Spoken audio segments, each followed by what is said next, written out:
Thank you, Ingrid, and hello, good afternoon to everyone. I want to just extend a welcome from the Children's Bureau and thank everyone for joining this call this afternoon and giving your time, and especially would like to thank those that are presenting today. Appreciate your providing your expertise on this topic, developing an adoption competent network of providers. This is a very important topic for the entire adoption community, and I know this will be very worthwhile for all of you involved. So thank you, and I will hand it, I believe, on to Leslie. A list of the 5 panel members: Leslie Cohen, AM, Spalding for Children, Project Director, QIC-AG. Vinod L. Chulani, MD, MSED, FSA, HM, Section of Adolescent Medicine, Phoenix Children's Hospital, QIC-AG, Professional Consortium Member. Heather T. Forbes, LC, SW, Developmental Therapist and Author, Beyond Consequences Institute, QIC-AG, Professional Consortium Member. John Webb, MA, Site Implementation Manager, QIC-AG, New Jersey Department of Children and Families. Barbara A. Joyle, MSW, LIC-SW, System of Care Unit Director, State of Vermont, Department for Children and Families Services Division. Welcome, everybody. My name is Leslie Cohen, and I'm the Project Director for the QIC-AG.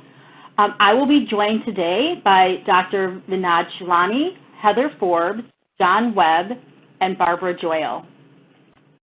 A list of 3 objectives: to gain an understanding of the importance of creating a therapeutic web for adoptive children and their families, to identify practical ways at both the family and system level to involve pediatric health providers, educators, and other social service providers, to increase knowledge about the QIC-AG and how the project is working to raise awareness about the role professionals in the therapeutic web have to support and assist adoptive children and their families. We're going to start with a little bit of an overview on the QIC-AG for those of you who may not be familiar. The QIC is funded through a 5-year cooperative agreement with the Department of Health and Human Services, Administration for Children and Families, Children's Bureau, and we're ending the 4th year of our program. We'll be launching into our 5th and final year as we end in September of 2019. Our partners are Spalding for Children, University of Wisconsin in Milwaukee, University of Texas at Austin, and University of North Carolina at Chapel Hill. The goals of the QIC-AG are to develop an evidence-based model of support and intervention that can be replicated or adapted by other child welfare systems across the country. It's our hope that these programs will help families achieve long-term, stable permanence in adoptive and guardianship homes for our target populations. This work would not be possible without the involvement of our 8 partner sites: Wisconsin, Vermont, New Jersey, Illinois, Catawba County in North Carolina, Tennessee, Texas, and the Winnebago Tribe of Nebraska. You are all looking at a word doodle or a word cloud. A word cloud that contains many words of various sizes. Words include support, children, families, services, parents, social, power, money, training, care, attachment, workers, adopted, post-adoption, experience, schools, adopters, needs, budget, staff, establish, reform, and more. It's got tons of words in here that help describe the adoption experience. Some are positive, some are less positive, some are negative, and some may reflect individuals' experiences and others may not resonate. One thing that we do know is that while most adoptees are physically and emotionally healthy, adopted children are more likely than non-adopted children to have significant physical health problems, as well as difficulties with emotions, concentration, and behavior. Most often, this increased risk is due to adoptees' exposure to adverse experiences before coming to their adoptive families. As we look at this eco-map, an eco-map diagram with child and adoptive guardianship family in the center. 6 items surround the center: pediatric health provider, services supports, mentors, extended family, after-school programs, and school. it really shows you how important social service supports are and how support systems in our community can really help us. I think that's true for anybody. If you look at this eco map, it probably resonates with you or with members of your family. But it's really critical, especially for adoptive families, given what we know, that they have support and a network of providers and people that can help them, that have an understanding of the uniqueness of their adoption situation and their adoption experience. So with that, I'd like to welcome Vinod Chilani, and he's going to speak about partnering with pediatric health providers. Dr. Chilani is the Section Chief of the Adolescent Medicine at Phoenix Children's Hospital and Associate Professor of Pediatrics in the University of Arizona, Phoenix Department of Child Health. He completed his pediatric residency training at Maimonides Medical Center, Brooklyn, New York, and clinical research fellowship in adolescent medicine at Children's Hospital, Los Angeles. He obtained a master's in medical education from the University of Southern California and maintains a strong interest in medical education. Welcome, Dr. Chilani. Thank you, Leslie, and welcome to today's webinar. And I'd like to share with you today my thoughts about how we can most effectively partner with pediatric healthcare providers in identifying children, youth, and families in adoption and guardianship settings who might be most in need of support. But I'd also love to share with you a little bit about where adoption and where learning about the special needs of children and youth in adoption and guardianship settings fits currently within the training and education of our pediatric healthcare providers. Next slide, please. So this is Gabriel Myers, and I'd like to share with you a little bit about my experience and how I came to this work. So Gabriel was removed from his mother's care in June 2008 when she was found slumped inside her car outside a Florida restaurant with a stash of illegal drugs surrounding her. And early into his time in foster care, investigators determined that Gabriel had previously been sexually molested. Now Gabriel began to act out sexually on other children with whom he had come into contact. As his behavior became more and more challenging, his caregivers resorted more and more to punishment, which only caused him to act out more. Now Gabriel was moved from a foster home to a relative's home and back to a foster home, not unlike the stories of multiple placements that we hear with many of the children and families we work with. On April 16, 2009, while yet in another new placement, Gabriel locked himself in the bathroom and wrapped a detachable shower hose around his neck and hung himself to death. Now, Gabriel's death threw the Florida child welfare system in crisis, especially because he was on psychotropic medications which had just recently been linked by federal regulators to an increased risk of suicide among children without the appropriate consents. Now, in its aftermath, the state put together a task force to address gaps and define how to best approach challenging behavioral and emotional health concerns in children and youth in care. Now, at this time, I had just joined the board of a community-based care agency in Florida, and I was the only pediatrician representative on that group. At that time, I had the privilege of helping inform process improvements and think about how we best engage our pediatric provider community to think about how we best meet the needs of our children and youth in care, especially around behavioral health, and go beyond defining quality as to whether or not the appropriate consents and treatment was in place.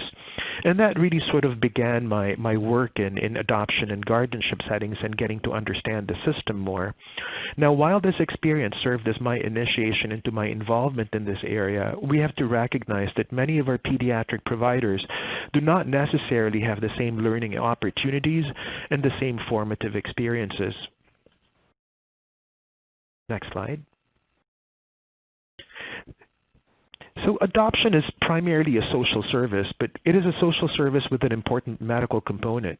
Now, after the first modern adoption laws first came into effect, adoption practice was really about finding healthy babies for childless couples, and the medical input into the process was minimal. It was essentially healthy newborn babies required a brief physical examination to make sure that they had no major health problems or congenital malformations, and the children who did or had problems were then categorized as unadoptable.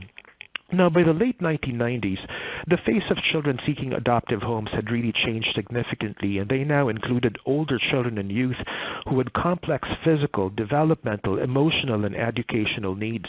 At the same time, we were also looking at markedly increased numbers of children who were being adopted from abroad. At around this time, a minor subspecialty emerged within the field of pediatrics, and these were pediatricians who truly had an interest in adoptions and called themselves adoption pediatricians. In the year 2000, the American Academy of Pediatrics recognized this new group of providers who could be very helpful in guiding families through various phases of the adoption and guardianship process, and formed a section on adoption and foster care. Now, these pediatricians serve several different functions. They may perform pre-adoption medical reviews and assessment. They sometimes may be involved in initial health screening, which we know is required for children and youth that come into care within 72 hours of entry, or in performing their comprehensive physical examinations as they enter out-of-home care, typically within 30 days. Some of these adoption pediatricians also run what you call adoption competent medical homes, where they continue to follow patients and become their primary care medical homes. Now, while we recognize that the field of adoption has changed significantly, we really recognize that there has been a significant lag in how medical services have evolved to meet the needs of children and youth in adoption and guardianship settings. First of all, these pockets of specialization and excellence and niche service, which you often find in academic medical centers, does not necessarily reflect the geography and how our children, youth, and families access care. Additionally, the medical services to support this new population of children has really lagged seriously.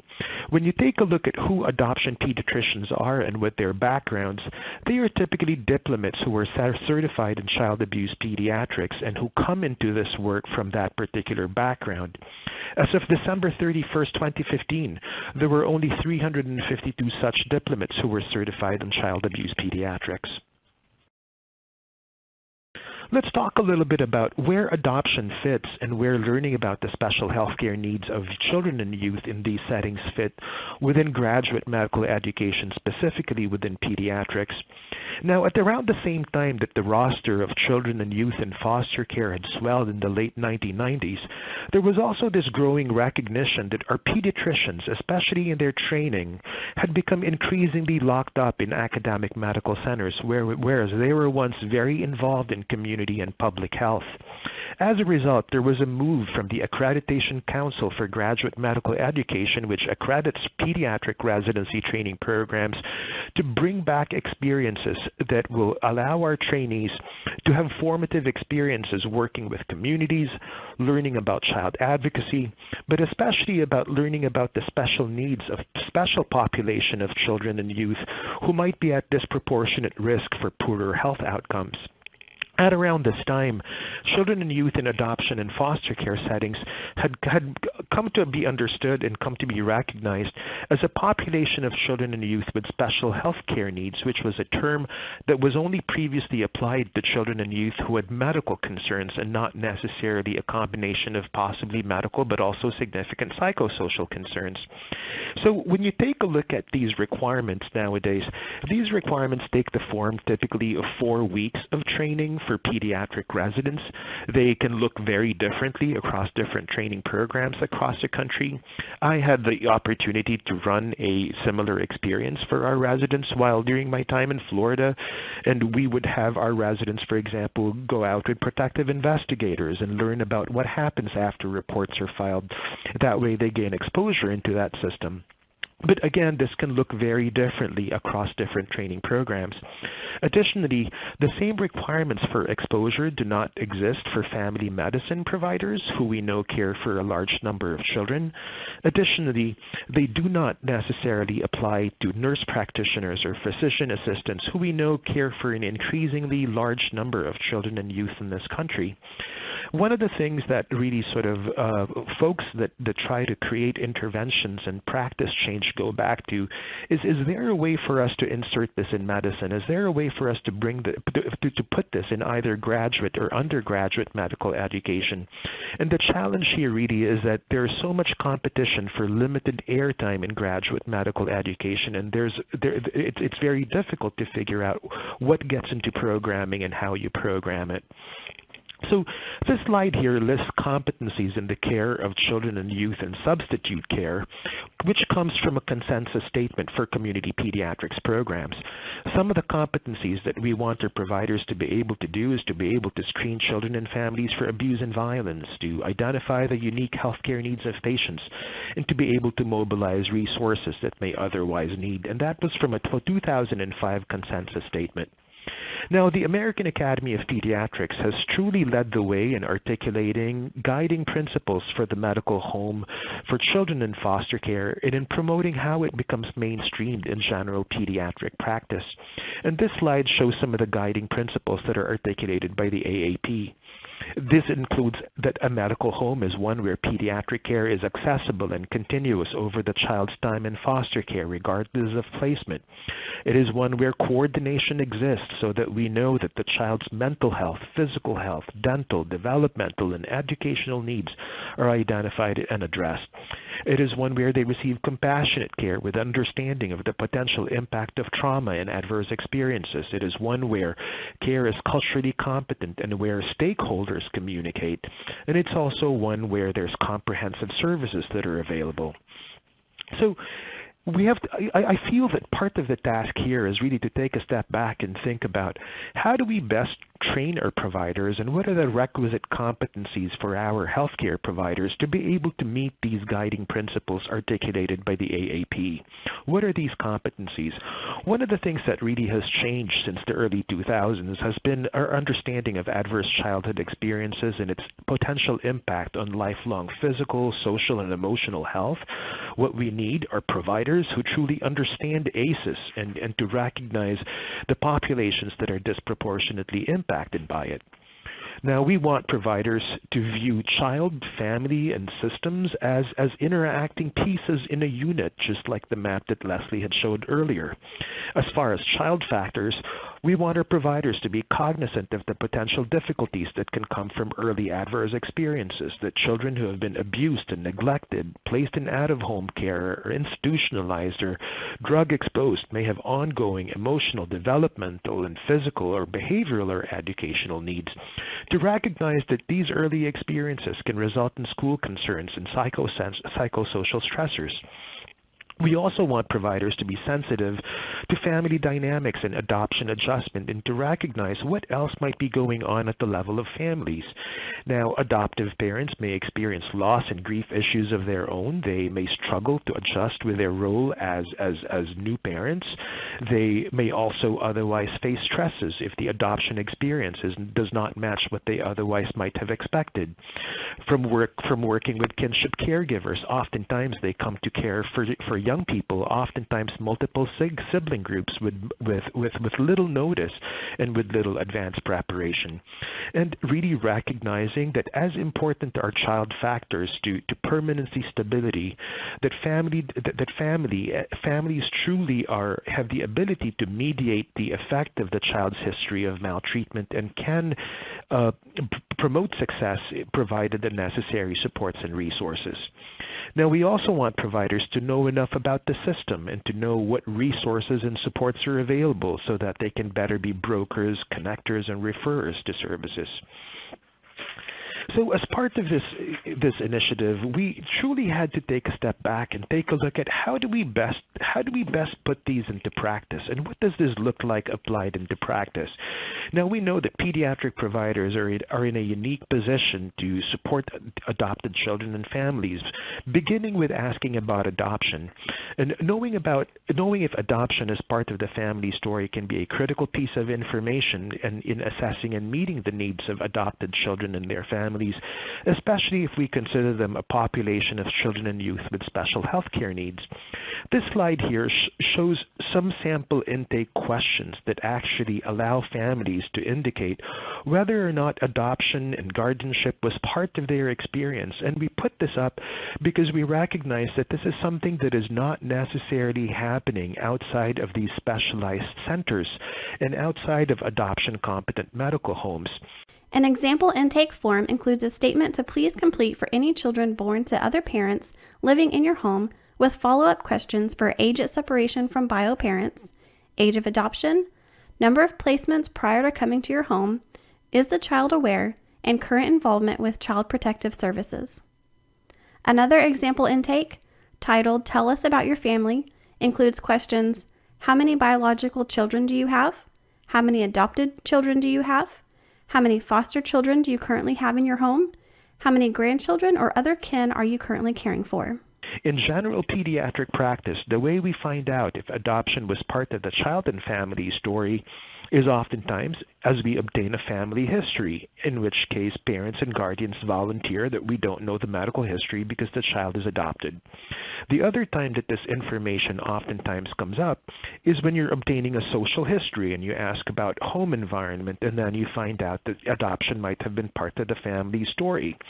The challenge is where they sit within our current scripts and where we identify them.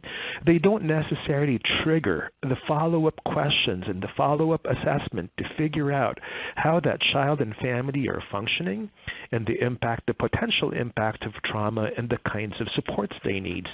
So we truly feel that the first piece here for us to partner and get pediatric providers to partner with children and families and providers is to begin to ask about adoption.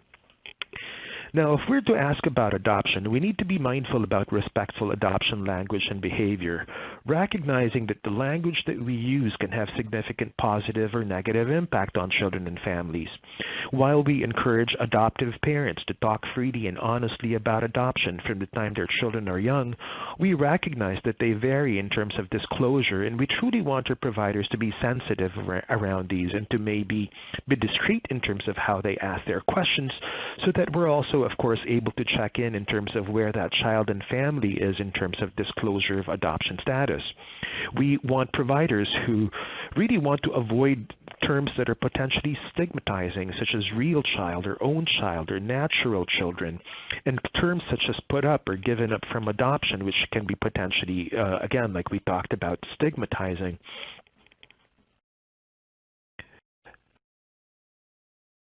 These next action steps are actually modified from a guide that was put together by the American Academy of Pediatrics section on adoption and foster care, called Helping Adoptive Families Cope with Trauma. And these action steps highlight steps that we want our pediatricians to be able to concretely take as they work with children and youth in foster and adoption settings. The first is really we want providers to identify trauma. We want providers to assume that all children who have been adopted or fostered have experienced trauma.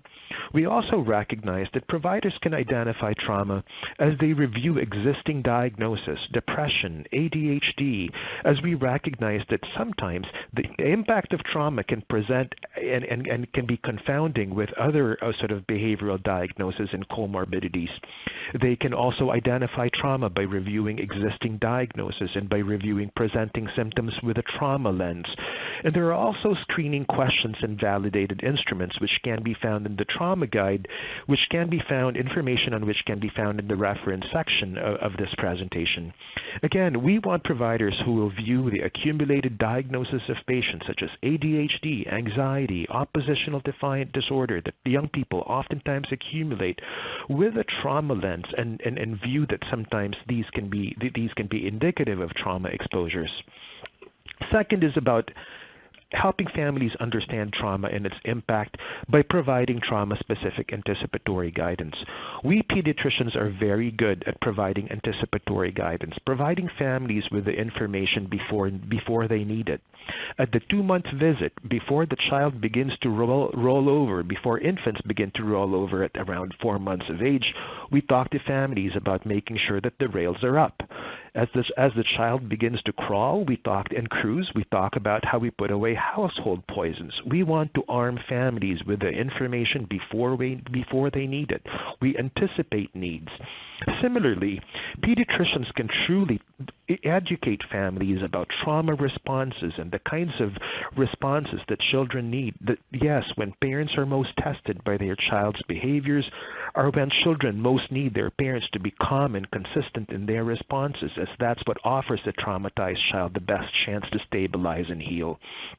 The trauma guide actually provides excellent narratives and excellent scripts for pediatricians and pediatric healthcare providers to use to talk to families about trauma. Third, we want families to be able to refer to evidence-based interventions. Families may come to their pediatricians and healthcare providers with varying needs. They might be seeking reassurance. They might be disconnected from services and supports that may be available to them. And we want our providers to be very good connectors and to have a good understanding of what resources and supports are available in their communities. Lastly, and this is in addition to what's listed in the trauma guide, is we truly want our providers to go above and beyond regular pediatric practice and think about how they can help create and be participants in creating a system that truly meets the needs of children and youth in adoption and foster settings as well as their families. So how do we develop an adoption competent network of providers, and how can we as folks outside the healthcare establishment best engage pediatric healthcare providers in this work? One is truly education, and this webinar is part of this theme. There are plenty of opportunities to engage pediatric healthcare providers, be it in formal venues such as CME programs, but also informal venues that are out there. Second, there may already be providers in specialized child abuse programs or adoption clinics or adoption competent medical homes in your communities. So the other piece here is really figuring out who might already be doing this work in your community that might be a good partner and might be a good collaborator for you and your programs. The third piece here is really recognizing that there is a lot going on in many communities and jurisdictions across the country, specifically around adverse childhood experiences. Here in Phoenix and in Maricopa County, we have a Trauma-Informed Schools initiative and Trauma-Informed Cities initiatives. These, I think what we will find is that we have natural partners within these ACE initiatives and within these consortia. I think the task here might be to identify, if not invite pediatric healthcare providers into the fold of these initiatives, as we certainly speak the same language and we would make for natural partners. Also, reaching out to state American Academy of Pediatric chapters. Every state in the union has an AAP chapter, and there may very well be pediatricians that are already doing this work or have an interest in this work that are in these chapters who might make for natural contacts and partners. Lastly is by initiating conversations and sharing resources about adoption and guardianship. Now, this document here, What Pediatric Healthcare Providers Should Know About Adoption, is something that we have put together as part of the QIC-AG to serve two functions. We see this as an educational tool for pediatric healthcare providers, something that might guide them and walk them through the critical action steps that we had just talked about, that we want them to be mindful of. But we also want this to get in the hands of workers in this field, of families, of parents, and use this document as a way to trigger these conversations and as a way to sort of engage pediatric healthcare providers in learning more and being a part of this work. At this point, here are some reference slides, and you will find information on the trauma guide here. A references list with 6 items. First item, American Board of Pediatrics, Inc., 2015 to 2016 Workforce Data. Chapel Hill, North Carolina, American Board of Pediatrics, Inc., 2016. Second item, American Academy of Pediatrics, Helping Foster and Adoptive Families Cope with Trauma, available at www.aap.org/trauma guide, published 2015, accessed December 22, 2017. Third item, American Academy of Pediatrics, Council on Foster Care, Adoption, and Kinship Care. Let's Talk, Respectful Adoption Language and Behavior, available at www.aap.org/C as in Charlie, O as in Oscar, F as in Foxtrot, C as in Charlie, A as in Alpha, K as in Kilo, C as in Charlie. Published 2014, accessed December 22, 2017. Fourth item, Resit B, Risco W, Blaschke G, Competency in Community Pediatrics Consensus Statement of the Dyson Initiative Curriculum Committee. Pediatrics 2005, 115:1172-1183. Fifth item, Turney L. and Waldman C. 2016, Mental and Physical Health of Children in Foster Care. Pediatrics 138-5.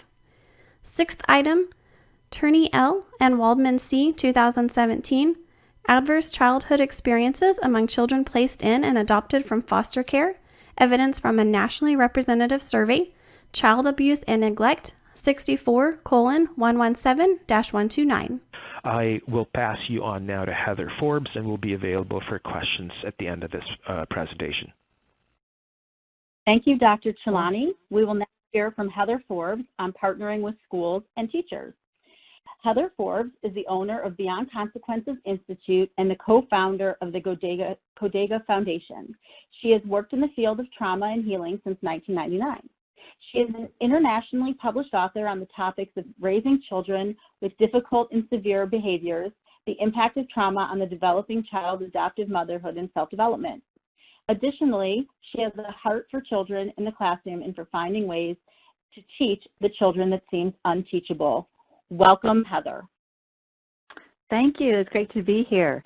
So to piggyback on what we just heard, I'm going to narrow this down into the classroom and what happens to children when they experience typically early childhood trauma, and what happens then in the classroom when they're in a place of stress, in a place of academic challenge.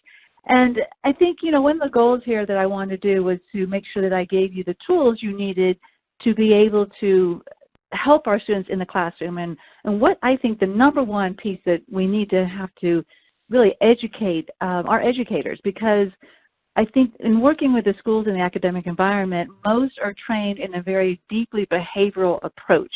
And that approach, actually, the example of what we just heard of Gabriel, when he was in his home, it was more of a behavioral approach, and it only increases negative behaviors. And that is really, it goes across the scale for all kids with any type of trauma, especially ours that are either in foster care or have been adopted. And the reason for that is because this is really what I think to be more of a developmental trauma issue. And the word developmental is really important here because it is in that developmental journey along the way that our children experience that deep sense of loss and that deep sense of pain and the abandonment, the rejection, all the pieces that come along with the experiences they have through that adoption experience and fostering experience. And we don't always understand the impact. Trauma never goes away, and that's a really hard statement to say. A developmental trauma timeline appears with marks from 0 to 18. An area before 0 through 4 is highlighted. But it may mean that maybe that child has had the first 4 years of his or her life in a very challenging environment. And notice also here on my little diagram that what I have is not just at birth, but I also, and I'm going to highlight this here, is the 9 months in the womb experience is really, really important to consider, because that child may have been in a womb with a birth mother who did not want to be pregnant, and so there's this level of emotional rejection that gets passed along. This is also a mother who may have been under a lot of physical violence, under drug and alcohol exposure, so now you have a brain then that is influenced through very negative chemical, the ability to not develop in a correct way because of the drug exposure. And so this is what's important also, is that sometimes kids are adopted at birth. And we sometimes assume, okay, well, we're starting off with a clean slate, we're going to be fine from here. That's not the case always. And, adoption at birth, it can be just as traumatic as adoption maybe later down the line. And we have to understand that that baby has the mother's heart rate, the mother's smell, the mother's voice. Everything that that baby knows is gone by the time then that baby is born and placed in the loving arms of an adoptive parent. And as much as I am definitely an advocate for adoption, but I think we have to look at it from the child's perspective to understand that their world has completely changed and everything is now unfamiliar. That has a very deep impact on children that ultimately will show up in the classroom. One example, I'd like to give examples of bringing this home. I had a father come up to me one time at one of my trainings, and he was just in tears. I mean, this tall, burly man was up talking to me, and he goes, I never understood. He goes, my daughter is 8 years old. She was adopted at birth, and we have struggled. I mean, we have really, really struggled for the last 8 years, and I've not understood why. And it's because her in utero experience was very, very challenging, and no one was able to identify that for them. So by 8 years old, you can imagine then all those issues are still working through, and then of course in the classroom it was completely falling apart. So these early experiences are very vital, I think, for our educators to understand the impact that this has on the child's nervous system, on the child's brain development, on their perspective of who they are in that world. I think that 8-year-old timeline is also really important to identify, because this is that time in life when kids go through that existential question of asking, who am I? Why am I on this planet? And for a child then that is not in that family of origin, these questions are very big. And this is where also in schools where state testing starts happening. So you'll see a lot of fallout during this time of life as well. Sometimes kids actually do pretty well. But then what I also wanted to see is that, and this is just an example of one child, let's say from 0 to 4 years old, had a very disruptive childhood. Age 4 on the timeline is marked, and a line is drawn from age 4 to 14. And then that child was then placed into a loving home, did pretty well, some struggles, but then all of a sudden what you see next, at age 13 and 14, a burst symbol is added. Is bam, by the teenage years, you have a complete fallout, because as much as we know from brain science, this is where the brain is completely changing. It is rewiring. An arrow is drawn from the 0 to 4 time to the teenage years burst symbol. And so all that information then that was dormant in the past now is coming to the future and now to the present moment of rewiring that brain. And that is where then the body system has to sort of deal with all of this. So this is not an issue that just goes away. It is something that continually follows our children. And I hope I'm not being negative here, but it is something that we have to identify and work with. And so it's not just that maybe that child is doing very well 1 year in school, but then all of a sudden 3 years later there's a complete fallout. Just to know that's why. That is why the trauma is not linear. Trauma does not have a timeline. It can show up at any time. Now, the good news on all that is that as that child is able to work through these issues and beyond into adulthood, and every layer of trauma becomes a little bit better to deal with. It can be an expanding moment. It can be a moment of helping our children evolve. But just to, at first, of course, have that understanding of why we're sometimes dealing with this in the classroom. And I think the other piece that is very, very important for our educators to understand, and for all of us to understand, is that this is not a behavioral issue. This is a regulatory issue. And by that I mean that this is an issue internally where that child or student has a very hard time being able to handle stress, be able to soothe themselves back down. When you talk about just a typical child that is not going through negative childhood experiences, this is a child then that is in a loving home, a home that is responsive to the child.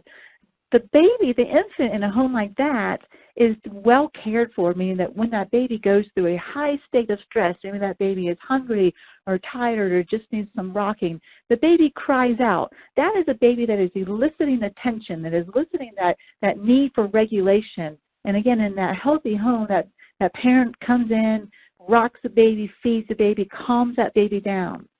That kind of cycling happens how many times? Numerous times just in one day, and then you carry that over 4 or 5 years of the early childhood. That then is a child that learns to go through that high state of stress, and then within the context of relationship is able to come down to a place of regulation. And so those times of stress don't become scary because there's always support. There's always someone there to help that child be able to come into a place of calm again. And that's a dynamic pattern that children in healthy households learn. Well, then you take the opposite, where our large children, where they didn't have that soothing, didn't have that calming. In fact, many times they had a lot of negativity when they were upset, and you put that on top. You have children now who, when they get into that high state of arousal, they stay there. And so two terms here to look at, one being regulation and one is dysregulation. Regulation, just by definition, is the experience to maintain stress within one's window of tolerance, generally referred to as being calm, focused, or relaxed. The term is utilized by literally every scientific discipline. So when a child is behaving in a responsive way in the classroom, sitting still, raising their hand, paying attention, focusing, that is a child that's not a good behavior child. What I want us to see, that is a child that is regulated. Their behaviors are indicative of a state of a regulation. For a child then that is dysregulated, it's just simply the experience of stress outside of one's window of tolerance, generally referred to as being stressed out or in a state of distress. And this is a big statement from Dr. Alan Shore. He says, it is believed that affect dysregulation is a fundamental mechanism involved in all psychiatric disorders.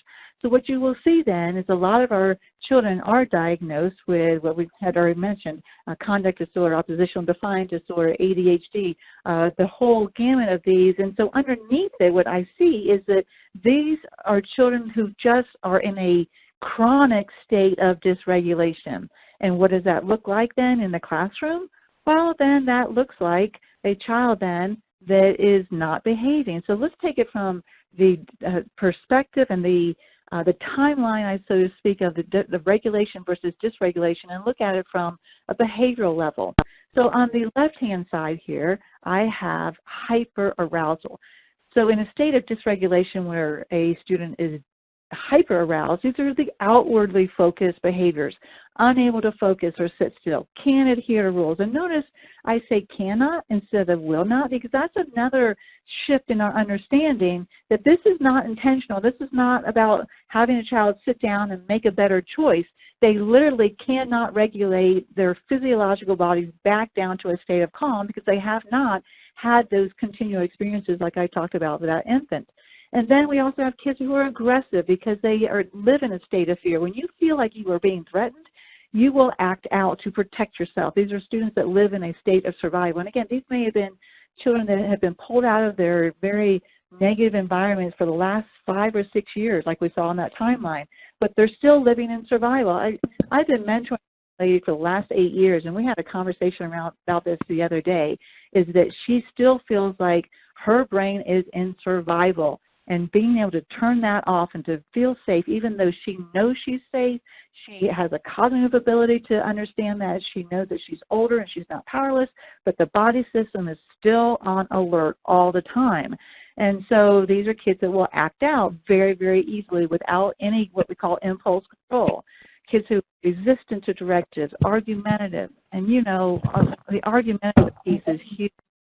A lot of times this may also be a language issue. You know, here's an example that I think is very indicative of where our kids are on their understanding of language, is that let's say a teacher says, okay, in the story, Johnny went to the grocery. And then your student who has this childhood history, well, they don't raise their hand because they're too impulsive. So they yell out and they say, he didn't go to the grocery, he went to the market. Because in the story, the book said market. But because we know the nuances of language, now we have a teacher that says, well, grocery market, not a big deal. And your Billy says, no, it is a big deal, because they're very rigid and they're thinking very, very concrete, and they're thinking, because that's what trauma does.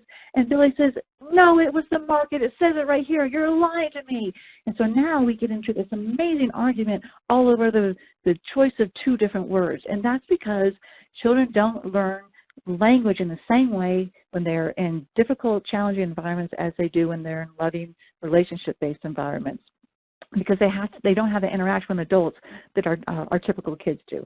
The hyperarousal list continues with 3 additional items, anxious before tests, impulsive, and risk-taking behaviors. So here's the list on the hyperarousal for you as well. And then the hypoarousal on the other side of the spectrum, then we have hypo. This is the children who shut down, who withdraw, who pull everything inward. They blame themselves, they hit themselves, they're defiant. They just say no, or maybe they walk in the classroom with their hoodie on their head and they sit in the back of the classroom and they ignore everybody, ignore the teacher, they don't say a word. These are the kids that are so overwhelmed with so much stress that they have to shut all that down. And these are, I think, the harder kids to reach. They're the ones that are tardy or absent. They just disassociate, or in just layman's terms, they just shut down. They avoid. They numb out. They put an air about them that says, I don't care. Or maybe they even say out loud, I don't care.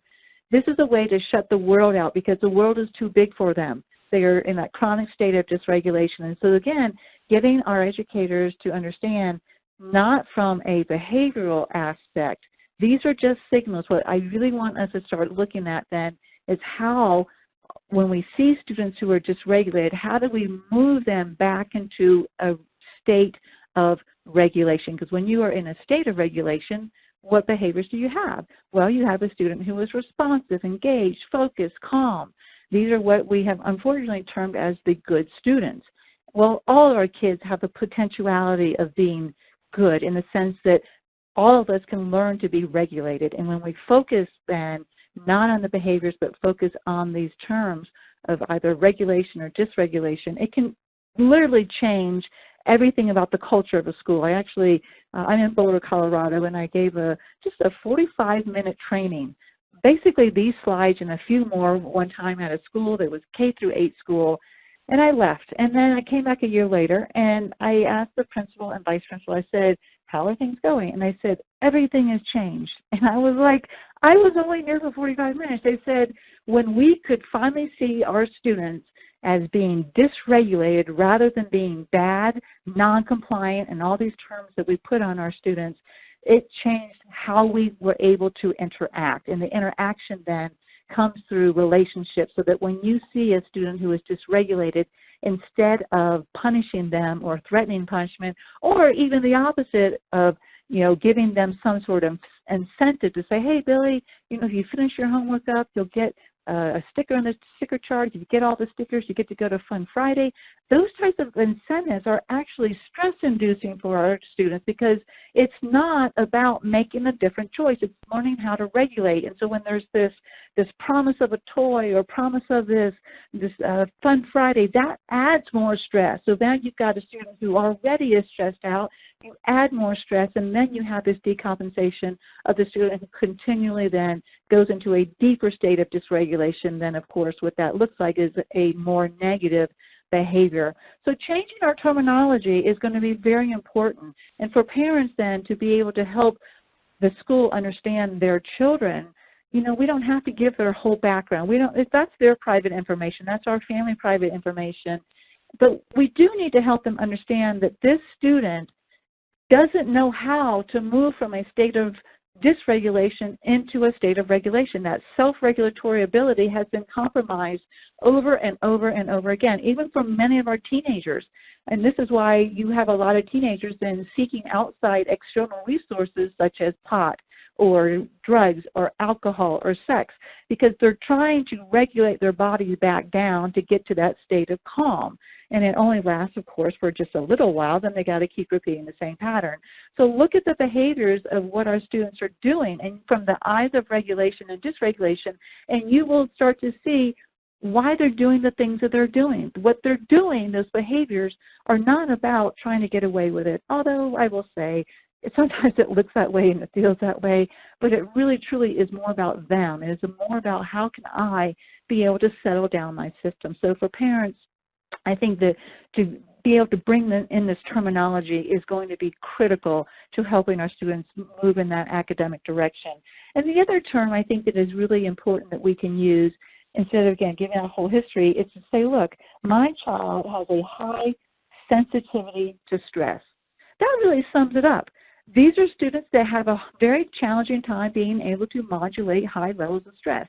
and not even just high levels, but just sort of typical academic levels of stress, which are, they're very challenging for our students. We are in a world where it's all about academic achievement, and now we're throwing our children into that environment with a compromised ability to do that. So that little chart, I think, is very, very valuable.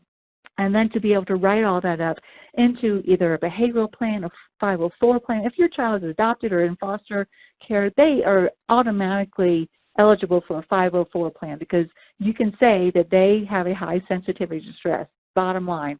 And that will at least get them prepared to be able to have those special interventions with a 504 plan. Many of our students, of course, then do actually qualify for an IEP, and then the IEP needs to be written in these terms, written in the terms of not about how many times Billy is going to do this behavior, but how many times Billy was able to recover from a state of dysregulation to a state of regulation.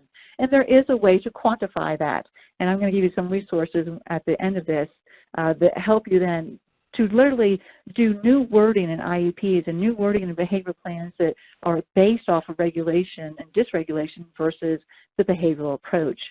And really the whole piece of this webinar is to say, how can then we look at the systems around our children? We have obviously the family system, but when you have a student that then is in school, you're inviting a whole other circle of people and the systems into that, which can either be extremely helpful or in many cases very detrimental. But these two environments it's imperative to get our children into an environment that is going to support who they are and what the trauma has done to their psychological systems and their physiological systems. And these two are the absolute most, because just a young children, they spend 98% of their time in these two environments. And we have to come together. It is imperative. If a child has a great loving home, goes to a school that doesn't support them in their lack of abilities to regulate, then everything in the home starts crumbling down. So joining these two are, that's why my work has led past just families, but including then the school environment. And from my own personal experience, my daughter, the only reason I believe that she is successful today, in fact, I have to brag, I dropped her off at grad school last week. The only reason she was able to do that was not because of me, but because I was able to get a school environment on board and understanding this. That was everything to who she is today. And then what we also have as far as that outreach around us, we have then outside the school, as we just heard, the medical community, different agencies, CPS, churches or institutes of religion, police. Sometimes that can be a negative if we don't catch them in time. And then after school programs and government agencies. And so I believe it is our goal to educate everybody around these adoption issues, because when it comes down to it, every single one of these, when it comes back to that child in that home, trying to function as a healthy family, it takes literally a village for all of these agencies and people to be able to come together to understand that. So that's why I think it's imperative when we are working with our children in the school, in the home, to be able to get them back into a place that they can feel safe, emotionally regulated, and then be able to really develop their best academic skills and find that level of healing. So the resources I want to give to you to be able to make that happen, please go visit my website. Beyond Consequences Institute website at www.beyondconsequences.com. This is what I do. This is what I'm passionate about. I've got tons of resources on there that are just free downloads. My book, Help for Billy, is all about what I just talked about and much more in depth. And again, if you're looking for how do you make that happen in school with the right wording and how do we help teachers have the actual tools, that book is great. There's a couple other resources I have here listed I think are good as well. Dr. Bruce Perry's work at the Child Trauma Academy has lots of resources. Child Trauma Academy website at www.childtrauma.org. And I also recommend this, is that any resources for children that have been diagnosed with autism are wonderful for our students, because that is where our kids are lacking developmentally, is in their social and emotional languages, their ability to be able to function at their grade level. We got to bring them up to speed, and those resources very much address that from a very direct standpoint. All right, so I'm going to hand this back over to Leslie. Thank you, Heather. That was terrific. Barb Joyle is now going to share her experiences on creating a level therapeutic web. Barb is a graduate of McGill University School of Social Work with a concentration in Child and Family Studies. She is employed by the state of Vermont as a Systems of Care Unit Director for the Family Services Division. Her current work focuses on supporting family-based care in Vermont, including recruitment, development, and support of foster kin care resources, improving permanency practice and the delivery of trauma-informed post-permanency services to children and families. Welcome, Barb. Thank you, Leslie. Hi, it's a pleasure to be here today to share with you a little bit about the quick intervention in Vermont. I'll start out by just talking a little bit about, at the onset of our quick project, Vermont had a pretty robust continuum of pre- and post-adoption and guardianship services. But what we realized was that we didn't know a ton about the overall well-being of the families who had formed through a child welfare adoption or a guardianship over the long haul. And so we also didn't have a really great way to stay in contact with those families over time, or any kind of really great strategy for maintaining contact with those families. So we decided that we needed to figure out a way to move forward around those issues. So we developed our Vermont Permanency Survey. The survey itself utilized questions borrowed with permission from other normed tools, and they helped us to get at issues related to caregiver strain and caregiver stress, and just to try to really start to unpack some of the well-being challenges that families are faced with.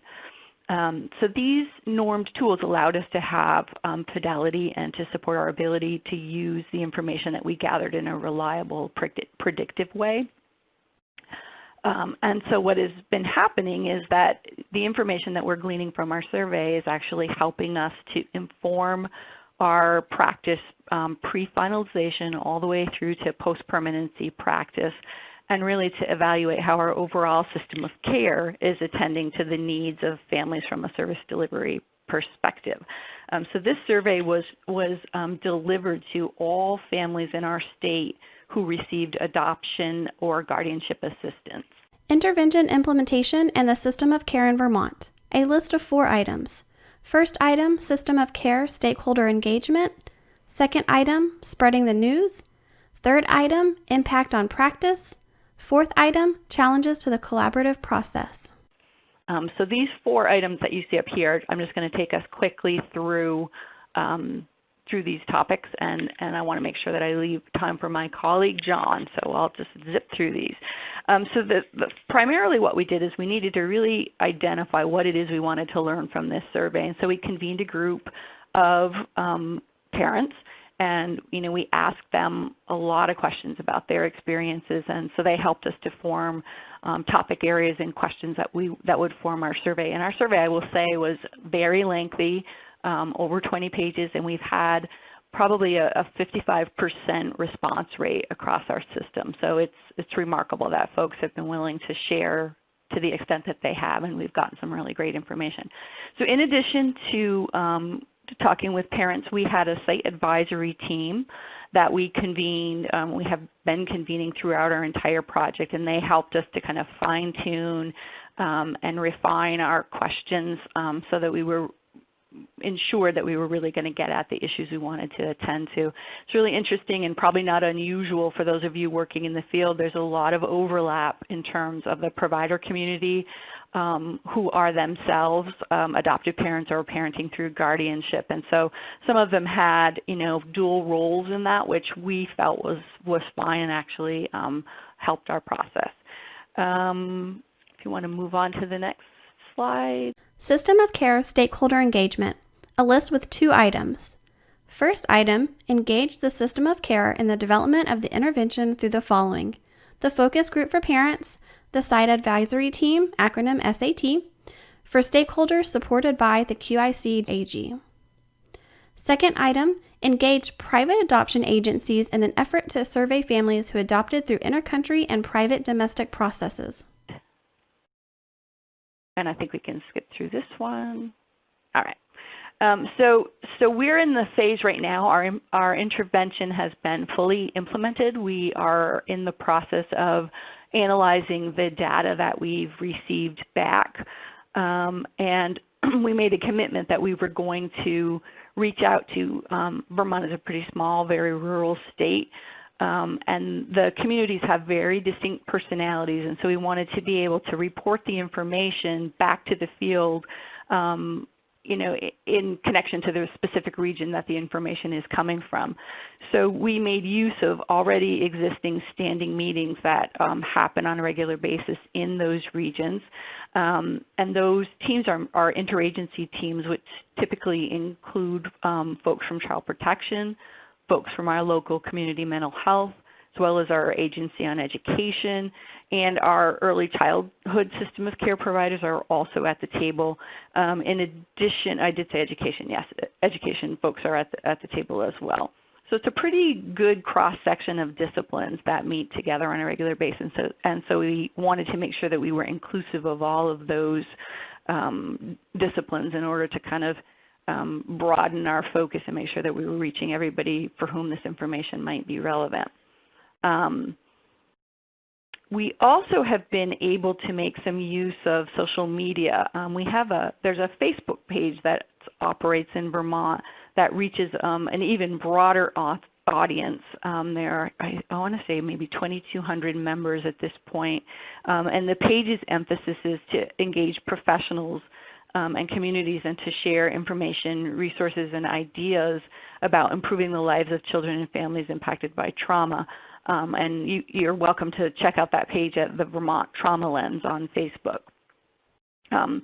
In keeping with the other two speakers before me, we have been working, this is our last year of our project, and we're working on dissemination. And this year on the docket for us is to engage what we call the BEST Institute, which is sponsored by the Agency of Education, and it's advanced training for educators. And so our plan is to be a presence and hopefully get an invitation to present at their summer institute. They have one each summer, and so we will at the very least be a presence there, but our hope is to be able to do some reporting out about some of these issues, and also to share some of the other quick resources related to education, similar to what Heather was sharing before me. At the same time, we are working to engage our local chapter of the American Association on Pediatrics in a similar way to disseminate our quick products there and to share with them what's happening on the ground here with families formed by adoption or guardianship, and how they might be able to be supported in maybe different ways or to sort of enhance their practice. The Spreading the News list continues with one additional item: use of e-newsletters. If we can move to the next slide. Impact on practice with a list of 4 items. First, families engaged to share what's working and what needs to be improved. Second item, families indicated that they wanted more ongoing contact with the system post-permanency. Will result in a shift in Vermont practice to include routine reach-outs to families. Third item, families shared about gaps in service availability and efficacy, pointing out a need for more adoption competent clinicians who are trauma-informed. Fourth item, families told us more about what they wish they knew then, can inform training, coaching, and support. This information will be used in Vermont to support diligent recruitment work. So what has all of this done to affect practice in Vermont? It's still a little bit early in our process to point definitively toward an improvement in practice, but what's happened is we've been able to share details about what families are telling us about what's working well for them and what supports they still need, or what supports they're having difficulty accessing due to capacity issues within other parts of our system of care. The survey has opened up some opportunities to revisit dialogue about the impact of trauma on families formed by adoption or guardianship. And this project has really provided information to indicate that most families are really doing well, and has given us an opportunity to revisit those situations where there are challenges, and to look at our practice en route to adoption, to look at the trauma experiences and the treatment interventions available to the child en route to legal finalizations, to see if we can do a better job with assessment, or if we miss something and we're not able to provide optimal supports. we are currently moving into a capacity building stage where we're looking at a tool that we designed based on some information provided by the QIC related to risk and protective factors.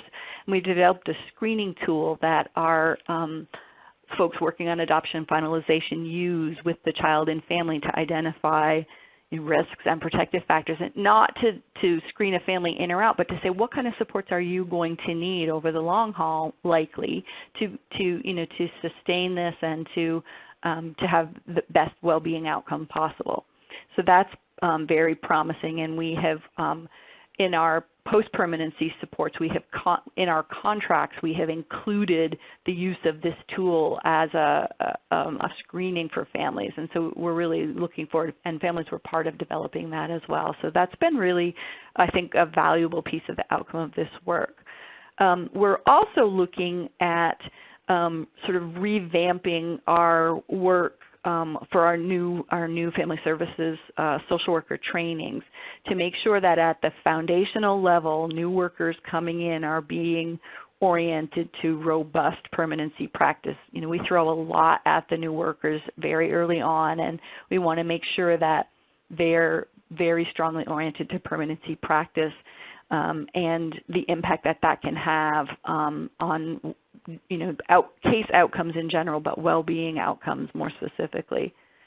We've also wanted to do some work to kind of dispel some of the myths that we as a system had believed previously about, once families get to the point of finalization, it's like crossing the finish line and they're happy to be done with the system. We believe that, and we've come to believe that that's a myth, and that families really do want to maintain their connection to the child welfare system in a supportive way. There's a shift, and it absolutely should be there, but when they need supports, they need to know that there's a place that they can go to access them and that they're readily available. So the survey also started to inform some practice areas that we need to attend to. We learned that many families formed by adoption or guardianship are not talking much about the adoption themes or birth family in their family. The parents aren't bringing it up, and the kids are not bringing it up, and so there's some assumption that's going on that, well, maybe they're not thinking about it. And so we really want to unpack that and start to attend to that, because we absolutely know that children who have a cohesive narrative have a better sense of who they are in the world and how all of this has affected them. And so we are going to be having in this year, we're going to be working on pulling together, we're calling it an adoption summit, but we're going to have an opportunity for caregivers to come together, and we're going to bring speakers to kind of talk about this and have a panel of youth who have been able to maintain connections and who have had the opportunity of a coherent narrative in their life and the impact that that's had for them. And so that's still forming up for us at this stage. We were also talking about the role, I mentioned just a second ago about maintaining connections, and I think we still have a little bit of work to do here in terms of, why is that important and how can you sustain that in a way that feels safe and meets the needs of your child. So that will be a part of that summit as well. Lastly, in this section, I want to be able to address the fact that our survey identified a need for the development of additional adoption competent mental health practitioners in our state. And we currently are exploring some strategies of how to increase our knowledge and skill and capacity in this area. We've started to explore opportunities to partner with the National Adoption Competency and Mental Health Training Initiative, and we hope that they will be able to support us in some implementation down the road after a little bit. And the last section I want to talk about is just a tiny bit about some of the challenges. For us, we're a small state, and folks working in adoption and our community mental health, it's a smallish number of folks. And so what I will say is that we had done a lot of work to open those lines of communication and to develop relationships and trust. And so what we did was capitalize on that. We made use of those already existing partnerships. And right from the beginning, as we were trying to identify even what our intervention would be, those folks were at the table, and we formed our thinking together around that. So they were part of the identification of the challenge, the assessment of the strengths and gaps in our continuum, and then the development of the intervention. And so naturally they've been included in conversations related to what we've learned and our planning related to sustainability. So it's a very exciting time in Vermont around our system of care as it relates to adoption and guardianship, and I appreciate the opportunity to share about that. Leslie? Yes, thank you. I want to take a moment to remind folks that you can ask questions by typing in to the bottom left-hand corner of the screen. John will be our last speaker, so we'll get to questions right after he's completed. So John is going to share with us some of his experiences in creating networks through the QIC-AG in New Jersey. John Webb is the Site Implementation Manager for the New Jersey Department of Children and Families, QIC-AG project. John recently coordinated New Jersey's implementation of a randomized control trial designed to improve regional and legal permanence for youth legally free for 18 months or longer without an identified home, titled NJ Cares. Welcome, John. Hello, thanks, and I'll get us through to the finish line. On my first slide that you'll see here coming up, you'll see that we're going to talk a little bit about how New Jersey connected with our chapter of the AAP. We had never really been asked to think about our relationship with the medical community until the idea for the Ask About Adoption document was being designed and ultimately created. So it turned out to be a good opportunity to examine what that relationship was and how we could build a bridge to that community to share the work that was created by the QIC-AG. We decided to first look internally at our potential contacts that could connect us to the medical world. We were able to secure a meeting with our department's clinical services division, and that turned out to be a really good first step, as they were able to connect us to the New Jersey chapter of the American Academy of Pediatrics. We presented the Ask About Adoption document first to our clinical services staff, who really felt that the information was important and well presented. They were able to become a liaison to the NJAAP and set up an in-person meeting with staff from that agency. I believe one of the reasons we were ultimately successful was that that relationship was created with our internal staff first, allowing them to open the door to folks in the community that adoption operations had not previously worked with. If we had attempted to outreach directly to the NJAAP, we may have been met with more resistance. So members of the NJAAP, Adoption Ops, and the Office of Clinical Services sat down to a lengthy meeting where we discussed a few different options for dissemination of the Ask About Adoption document.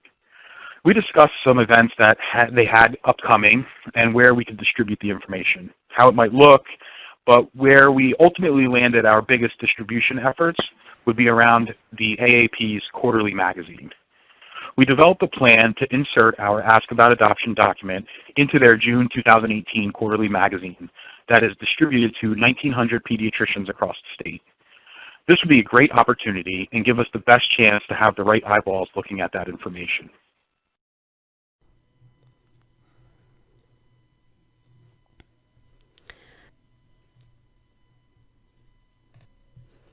A final slide appears and reads, "More information can be found at qic-ag.org." Funded through the Department of Health and Human Services Administration for Children and Families, Children's Bureau, grant number 90C as in Charlie, O as in Oscar, 1122. The contents of this presentation does not necessarily reflect the views or policies of the funders, nor does mention of trade names, commercial products, or organization imply endorsement by the U.S. Department of Health and Human Services. This information is in the public domain. Readers are encouraged to copy and share it, but please credit the QIC-AG.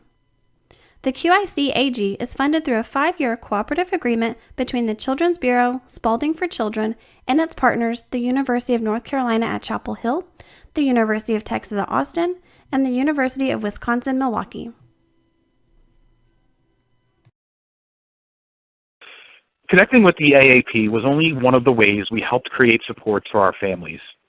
As part of our intervention outreach, we contacted hundreds of families who have adopted or assumed legal guardianship of a child from the foster care system. With that, as you might imagine, came some questions.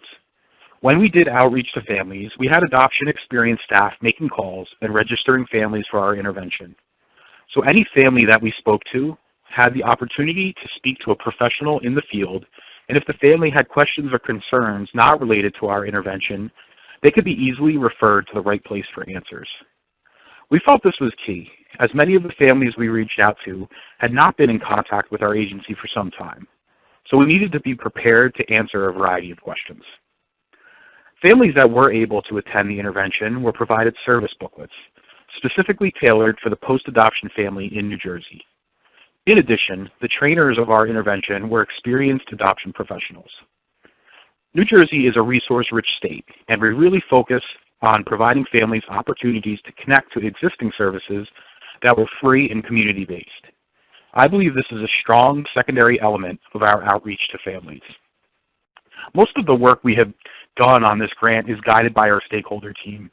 This is a group of individuals with strong ties to the adoption world, whether it be as an adoptive parent, adoption-specific clinician, kinship parent, adopted child, or international adoptive family.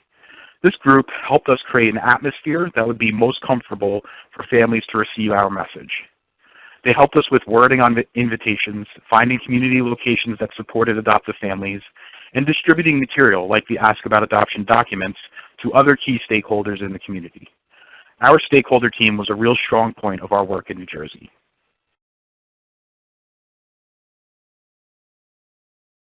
Like with most things in our field, there are some inherent challenges that come along with collaboration and systems trying to stay connected.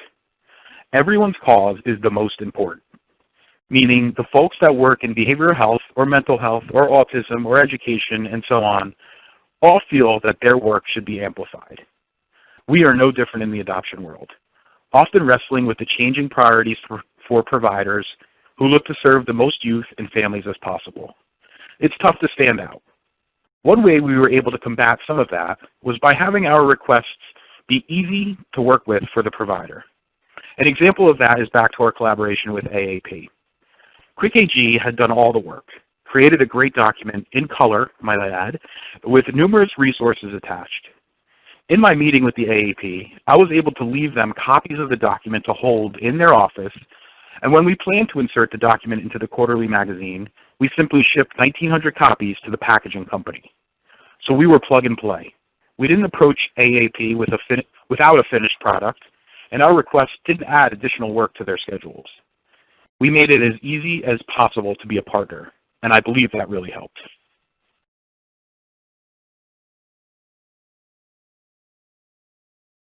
So as we continue to utilize the relationships we've built in this process, we will also take some time to assess any gaps in service we feel may exist. Using the lessons learned about partnering with agencies, we hope to expand our message both through the use of the Ask About Adoption documents and our continued focus on supporting families post-permanency. Connecting families to resources and supports always seems easier when the agencies that run these programs are connected. So with that, I'd like to say thank you and turn the presentation back over to Leslie Cohen to facilitate some questions. Thank you, John.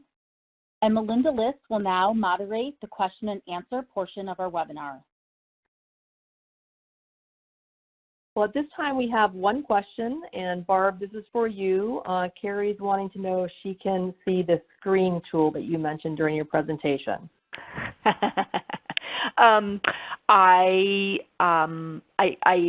I think we can make that available. I know that it'll have to go through the quick folks in order to do that. So that's y'all. You have to make that decision. Thanks, Barb. All right, Carrie, so we'll get back to you on that. Any other questions that people have, you can either raise your hand or type your question in the participant feedback area.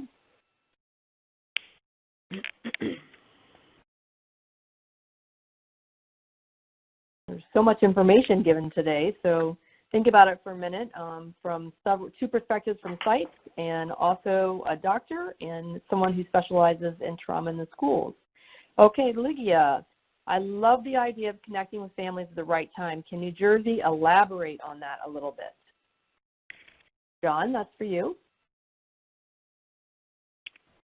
Yeah, sure. So we looked at our intervention, which was a parenting workshop program for families, as something that would fit a lot of different families, but we really tried to target the families at the time that they would be most needy. So we focused on families with youth ages 10 to 13.